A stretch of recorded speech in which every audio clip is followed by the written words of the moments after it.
Ezekiel 3 versikulo 18.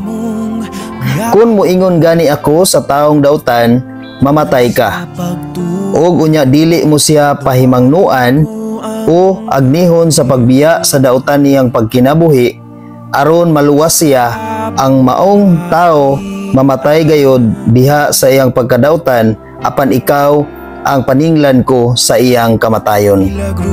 Muna mga igsuon nga kanang mga pastor, mga pari o kinsa nga leader sa simbahan, dako kaayo sila og role sa iyang mga katawhan nga iyang badlungon og iyang pahimangnuan kung unsaon pagkinabuhi nga matarong nga kahimutan sa Ginoo.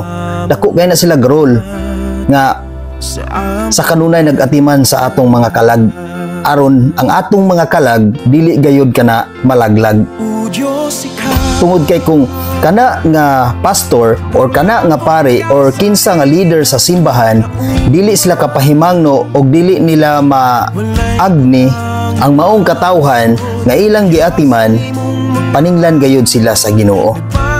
Ingnon niya sila sa Ginoo nga nganong wala man ka nakabuyag niya ng tawhana, nganong wala man nimo siya pahimangnuoy nga ayaw pag kinabuhi og ingon ana tungod kay dili kana mahimutan sa Ginoo.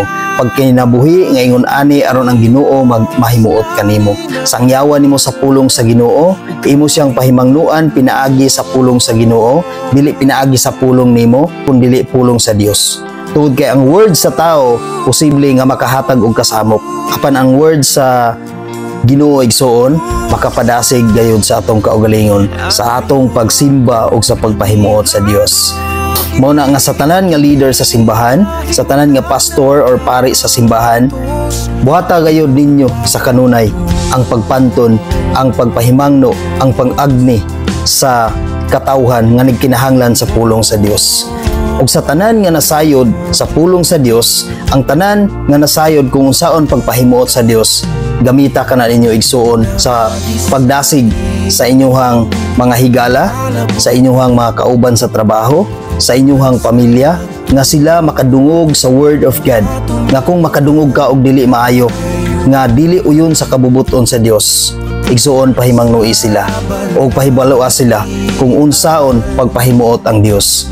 Tungod kay kung dili nimo sila pahimangnuan pinaagi sa word ni Lord igsuon, magpadayon sila pag kinabuhi, magpadayon sila og buhat o magpadayon sila og sulti sa mga butang na dili makapahimuot sa Dios. Tungod kay wala may nibuyag nila, tungod kay wala may nipahimangno nila, tungod kay ang ilang pagtuo sakto man ang ilang istorya. Apan igsuon atuang buhaton ang mga butang nga makapahimuot sa Dios. Igsuon kung naglisod ka sa imuhang pamilya karon, tungod kay padayon sila nga nagbuhat og sukwahi sa Dios, nga wala nakapahimuot sa Dios. Kung naglisod ka sa pagpahimangno og sa pag-agni kanila, igsuon ampo og salig sa Ginoo. Ihilak ang tanan sa Ginoo igsuon, tungod kay ang Dios sa kanunay mao gayud ang mubag-o sa tagsa-tagsa kanato kakasing-kasing. Tungod kay kung ang Dios mulihok sa atong kaugalingon, walay gahi nga tao nga dili mausab. Tungod sa gahom sa Dios, ingon ana ka powerful ang Ginoo igsuon kung musalig o mulaom lang ka sa Ginoo igsuon. Maong igsuon ayaw gid sugot nga ang imong pamilya padayon nga magkinabuhi sa mga buhat nga dili uyon sa kabubuton sa Dios, sa mga buhat nga wala mahimuot ang Dios.